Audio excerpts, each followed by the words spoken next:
Selamat datang di pembahasan mendalam kita. Hari ini kita akan coba gali tumpukan catatan dan riset yang Anda kumpulkan nih.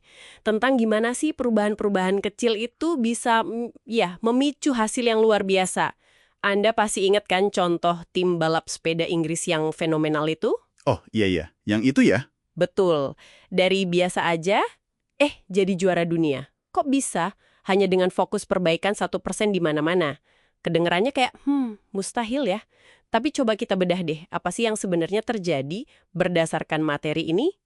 Ya, yang menarik banget di sini dan ditekankan di sumber-sumber Anda ini, itu konsep akumulasi keuntungan marginal. Intinya tuh perbaikan kecil tapi konsisten. Itu numpuk. Mirip efek bola salju lah. Hasilnya jadi gede seiring waktu. Jadi bukan sulap ya? Kuatan persisten dari kebiasaan harian. Riset yang Anda kumpulkan ini nunjukin kenapa pendekatan ini efektif banget secara psikologis dan ya praktis juga. Oke, jadi misi kita hari ini kita coba saring intisari dari semua materi ini ya. Kita cari wawasan kunci yang bisa bantu Anda memahami dan mungkin juga menerapkan cara bangun kebiasaan yang lebih baik tanpa merasa kewalahan gitu. Mari kita mulai dari ide dasarnya dulu, kekuatan compounding, efek bunga majemuk ini. Ini muncul terus ya di catatan Anda? Betul sekali. Jadi gini, perubahan 1% lebih baik atau sebaliknya lebih buruk hari ini, mungkin rasanya sepele banget ya, nggak kerasa gitu. Tapi dalam jangka panjang, wah dampaknya itu eksponensial. Sumber-sumber ini sering menganalogikannya kayak bunga majemuk buat kebiasaan. Hmm, Nah, yang jadi krusial itu bukan hasil Anda saat ini, tapi lebih ke arah atau trayektori kebiasaan Anda. Udah bener belum arahnya? Bergerak nggak ke tujuan yang Anda mau? Oke, arahnya ya. Iya. Contohnya banyak kok. Pengetahuan itu kan numpuk ya. Tiap ide baru, ngebuka pemahaman baru. Hubungan juga gitu. Gestur kecil bisa bangun kepercayaan yang gede. Itu pengingat yang kuat banget sih. Terus, gimana caranya kita mastiin arahnya benar? Nah, materi Anda ini menyoroti pergeseran fokus yang penting. Dari cuma ngejar tujuan ke membangun sistem. Maksudnya gimana tuh? Nah ini penting. Gini loh, tujuan itu katakanlah turun berat badan 10 kilo atau nulis buku, itu kan sifatnya sementara ya. Iya, target gitu ya? Betul. Mencapainya memang oke, memuaskan. Tapi ya cuma mengubah hidup sesaat aja. Nah, sistem ini nih, proses atau rutinitas harian yang Anda jalani, itu yang menghasilkan hasil secara berkelanjutan. Sumber ini bilang, kalau Anda perbaiki inputnya, ya outputnya bakal ngikutin kan? Terlalu fokus sama tujuan itu malah bisa jadi bumerang loh. Pertama, nunda kebahagiaan. Saya baru happy kalau udah. Kedua, risiko efek yoyo. Tahu kan? Kayak berhenti total olahraga setelah lari maraton. Iya, sering banget denger itu. Nah, ini nyombong nih ke ide lain yang kayaknya kuat banget di catatan Anda.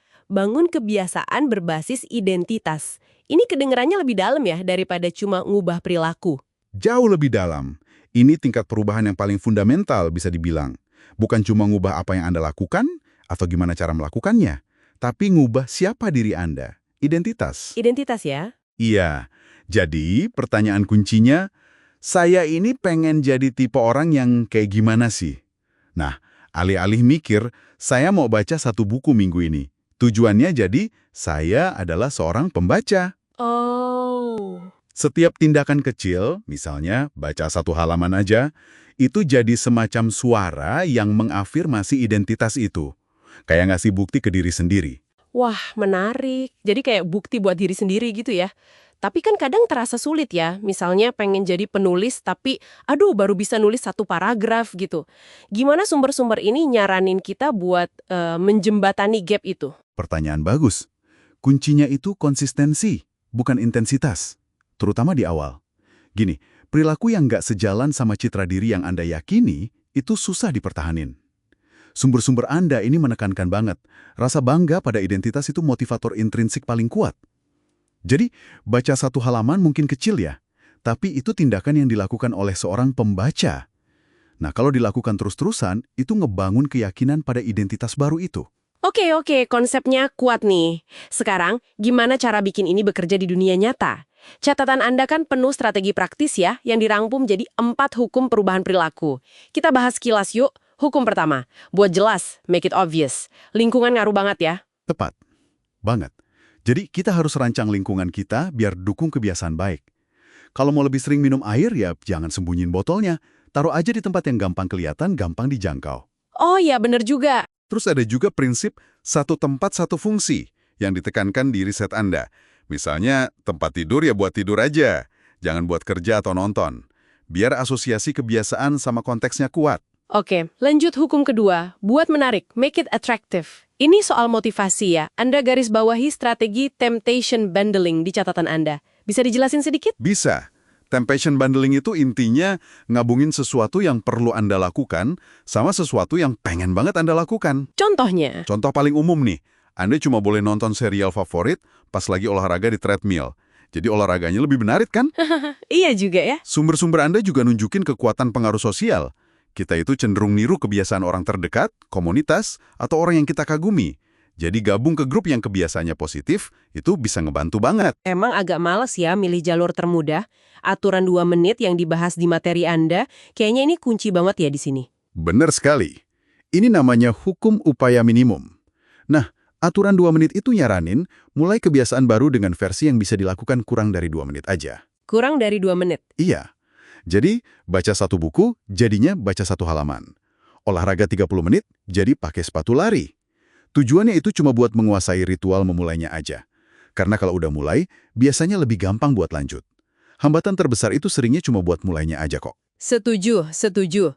Dan yang terakhir, hukum keempat, buat memuaskan, make it satisfying. Otak kita kan katanya suka imbalan instan ya, gimana nih cara kerjanya? Iya, otak kita itu diprogram buat ngulangin pengalaman yang rasanya enak, memuaskan. Nah, karena banyak kebiasaan baik itu imbalannya jangka panjang, sehat, kaya, dan lain-lain, kita perlu ciptain kepuasan segera. Caranya? Bisa simpel banget kok. Kasih tanda centang di kalender tiap habis lakuin kebiasaan baik, atau pakai aplikasi pelacak kemajuan, atau sekedar ya kasih apresiasi kecil buat diri sendiri. Rasa puas sekecil apapun itu nguatin lingkaran kebiasaan. Oh ya, ada aturan penting dari riset Anda. Jangan pernah lewatkan kebiasaan baik 2 kali berturut-turut. Sekali kelewat ya wajar lah, manusiawi. Tapi besoknya harus balik lagi. Oke. Tentu perjalanannya nggak selalu mulus ya. Ada konsep plateau of latent potential yang muncul di catatan Anda. Itu fase di mana kita ngerasa udah usaha keras, tapi kok hasilnya gitu-gitu aja, belum kelihatan. Kayak manasin es gitu ya, nggak ada yang berubah sampai pas di titik lelehnya. Bertahan di fase ini penting banget ya. Penting banget. Justru di sini banyak orang nyerah loh. Ancaman lain, ini juga disinggung di materi Anda, itu kebosanan. Pas kebiasaan udah jadi otomatis, kadang jadi bosan kan? Bener juga. Nah, di sini penting buat menemuin tantangan yang pas. Ada istilahnya Goldilocks Rule. Nggak terlalu gampang, tapi nggak terlalu susah juga. Biar motivasi tetap kejaga. Sumber-sumber ini ngingetin, profesional itu tetap pegang jadwal meskipun lagi nggak mood. Kalau amatir, ya biarin hidup ganggu rencana. Oke, jadi setelah kita telusuri semua catatan dan riset ini, intisarinya apa nih? Kayaknya kekuatan konsistensi ya, dalam tindakan-tindakan kecil yang terarah. Terus bangun sistem yang dukung identitas yang kita mau, dan rancang prosesnya biar ya itu tadi, jelas, menarik, mudah, dan memuaskan. Bukan sulap, tapi akumulasi upaya harian yang disiplin. Gitu ya? Tepat sekali. Udah dapat banget intinya.